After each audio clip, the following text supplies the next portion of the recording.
Hi, I'm Dan, and welcome to Polar Currency and video number 31. This is the third of a four-part video series where I had the pleasure of having a conversation with Ben the Coin Geek. If you missed parts 1 or 2, please see the links in the description below. All right, let's get to part 3. What's interesting to me is, I brought books, don't mind me, because I love books. now you know this one right away, right? The National. Yes, I've not purchased it, Ben. I certainly am aware of it. So you don't need to purchase it necessarily, but the National, what I'm getting at is for coin collectors, they will collect a coin that's from like a country they're from. But if you collect national banknotes, you can literally get a banknote with the city that you're from on it. And of course, it's not true for everyone, but there's 14,000 different cities in here. It's ironic that got the hook into me. That was my clickbait. And then I found out, wow, how much. And then I got to go to Arizona to buy a Minnesota note because it's a lot cheaper. So, well, but what's funny is, talking about overlap between coins and currency, that is a place of overlap. Like so coin collectors, they will buy a national banknote from their state or city. Mm-hmm. And they also will buy a high denomination note. There's a lot of crossover. Like I know a lot of coin guys that, hey, they've got to have a $500 bill. They've got to have a $1,000 bill. Those two notes, those items have crossover, but some of the most iconic notes also have crossover, right? So I know a lot of guys, they want the Bison. Also has like the references to what the '01 Louisiana Expo. Maybe I'm getting all my expos mixed up. It's got Lewis and Clark on it. Oh yeah, right. But you can collect. Yeah, sorry, but you can collect the coins to go along with the note. So and to me that's always interesting. Well, and to be honest, sorry to interrupt you, but go ahead. No, but that was the $10 1901 United States note. Unbelievable story. I did a video on it. Shameless promotion. But because it had coins that went through it, other numismatic items that were produced for it, that's a story. That's cool. The $1 Lewis and Clark two-headed coin, 1904 or 1905. I mean, it's cool. It's a part of history, and to marry those things up is really, to me, that I love that, and I look for those stories. See, the thing is, most people collect for a reason, and there's a connection to what they're holding on to. And so whether it's the aesthetic or whether it's the history, those are things that I just point out because I know what people do, why they collect, right? So Winslow, Arizona, you want to talk about not really having a connection to anything. If it weren't for the Eagles, no one would know what Winslow, Arizona is. By the way, those are, but people definitely don't know where Clifton is. But somebody from Clifton sure does, don't they? That's right. Right. So I figured eventually we'll show some places. All right. So tell me, I sincerely hope that Old Pueblo Coin, your brick and mortar, is doing well. I sincerely hope it is. We need places like that. Is business good? Business is still good. Yeah. We've got the hardest thing with business is business. Like God's good to us. I can't take credit for the things that I get done here because people who know me know I'm not organized, and there's lots of people that run circles around me when it comes to that type of thing. Like most people could run a business better than I do, but I do. There's things that I do well. I do, right? I mean, I talk and I have fun and I educate, and after that, everything else kind of falls into place. But the market is still good for collectibles. I still think it will be for a while, as far as I can tell. My biggest advice to everyone is just turn off the TV and don't let social media influence you. It's an ironic statement right now, I know. Well, but I get that. I get that. My thing is, so I have people all the time that are just telling me that they've made arguments to me that the coin market's about to collapse and everything's overinflated and then there's because the economy is terrible. Is it? And like, well, I go out to Cracker Barrel on a Tuesday night and you can't sit down. Like, what are you telling me about the economy? And I don't pretend to know what it really means or what it's really worth, But if the weatherman is telling you it's not going to rain and it's pouring outside, don't pay attention to the weatherman. See what you see. And so from what I can tell, the collectible market is going to be good for a while. I don't know how the economy does what it does. All I know is I can see people, at least where I am, spending money and doing stuff. The different locales are different too, though, You're doing a coin show. You're having an expo. I'm just like, Ben, you're not busy enough. It's like, wow. That was my comment to Ian Russell when he created a social media website. Well, he's busy running a auction house. And and he didn't tell anybody, and he had like 2 people. So yeah, no, I've got the third weekend in January. So in Tucson, the Tucson Regional Show, which used to be put on by the club, was always one of the best regional shows in America. So people would go from the fun show, and then they'd hit the Tucson show, and then they'd go to Long Beach, because it was always the third weekend in January. And so that's what we're doing. We're doing the third weekend in January. And I think this year that means it's like the 19th and 20th on a Friday and Saturday. The Coin Club will have their show the following day on Sunday. And then the following weekend, it's the Mesa show up in Phoenix. And so a part of the idea is that basically this is Coin Week in Arizona. If you can only make it to one show, come to the Tucson show, not the Mesa one, just saying. But also for anyone, like, if I've heard in January in places like Minnesota, it could be cold. Want to come on down to Coin Week in Arizona, like if you've got an RV or you want to rent one, like come on down and just have a numismatic journey. So, but I'm excited for it. That concept we talked about earlier, like how do you make a coin show? It's one of the reasons it's been on my mind. You can't just have guys with $20,000 coins. You got to have a pretty broad diversity. You got to have guys that do ancients and guys that do paper, all those weird outlier things, right?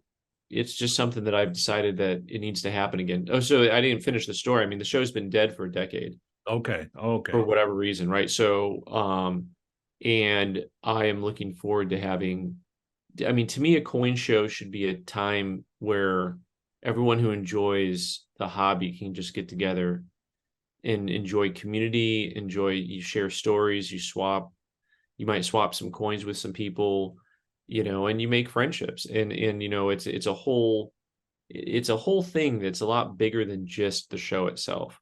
The show should just really facilitate a really good time for a coin community for whatever their reasons are. But you just want to have people come back every year and say, I'll see you in Tucson. And that's kind of the primary goal. The other thing is, hospitality. Like, I want people to come and have a good time. That's just a part of how I think things should be, and that is,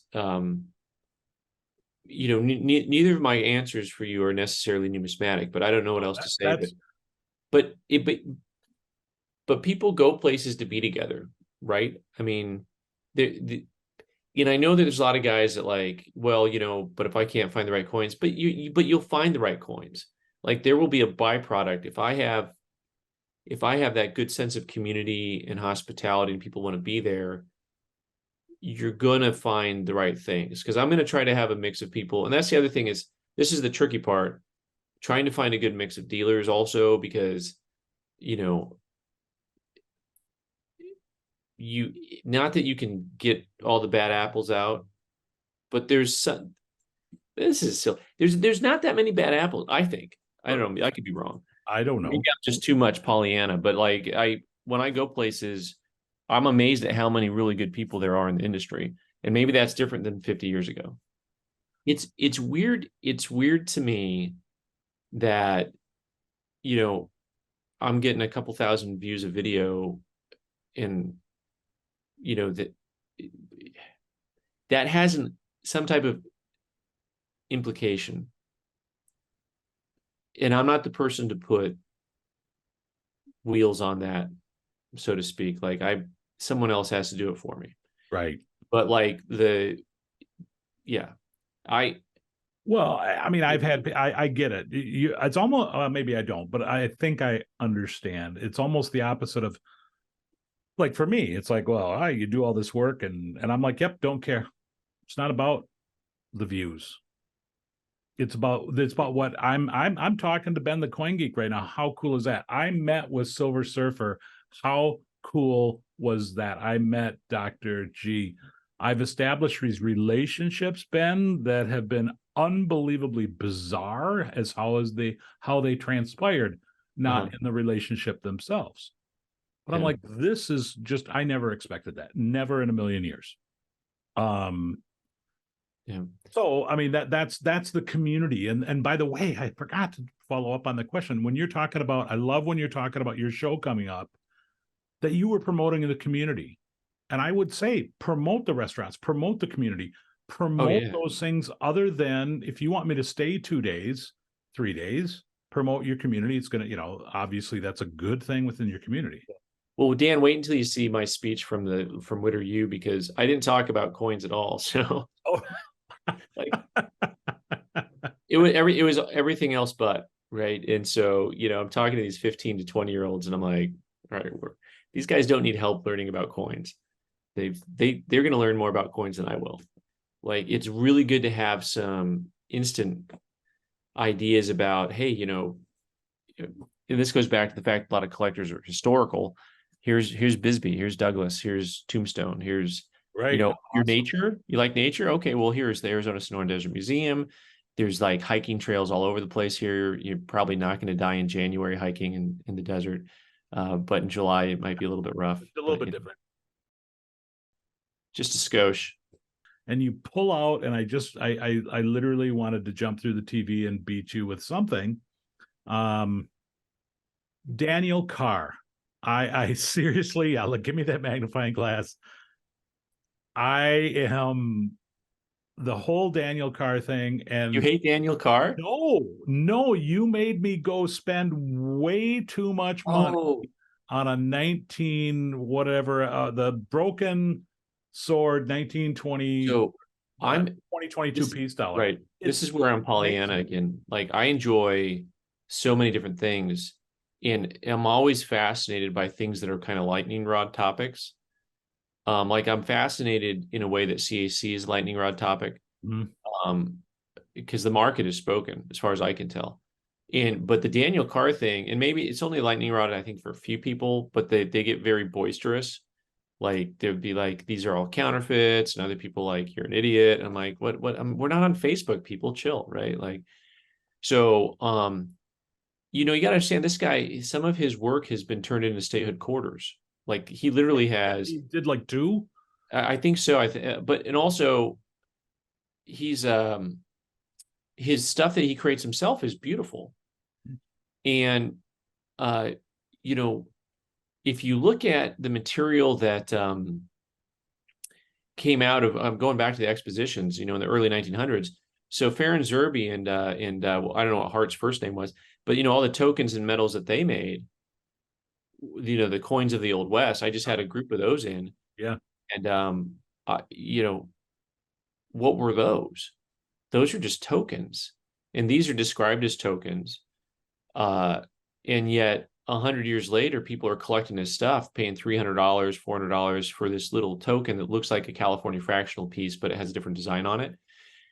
And so you don't have to like what he does, but I think there's a place, if you can just look at it artistically. Like, I'm going to go back to your silver stackers, right? Guys are making their own bars, and other guys are paying hundreds of dollars for an ounce of silver. It's not something that I'm buying, but I understand that people want to collect something because they find it attractive. I mean, that, after all, is like, for you and me, I know we both like the historical contexts of items that we collect, but the aesthetic has got to be the top thing for a ton of collectors. The beauty and artwork of both. And this is why I hook people on banknotes. Like, you show people banknotes, are like, people don't look at banknotes. No. Like, when you finally take a minute to go ahead and, like, wait a second, if you take a minute to start looking at the scroll work and the fine print, It's amazing. and so anyways, people collect the aesthetic, and that's always a huge part of almost anything that humans do. Yeah. But Daniel Carr, I mean, when you showed me that, I mean, to me, it was like, that's really cool. The whole story behind him. Of course, I dove, plugged my nose and jumped in. But I'm like, at the end of the day, it was, I didn't feel bad about paying what I think it was 180 for that, restamped. But it's he got the Denver Mint stamp. He he got the original broken sword die. It's so cool. Something that you hit on that a lot of people miss is that because you like history, you understand what he is doing. He's not just taking a coin and I'm going to make my own coin and da da da da. Like he's recreating history. He's recreating something that could have been. And if he made paper currency, he could possibly recreate for us some of the educational series notes that were made. Let's finally make that $10 one, right? Right. Or, the higher denominations. Yep.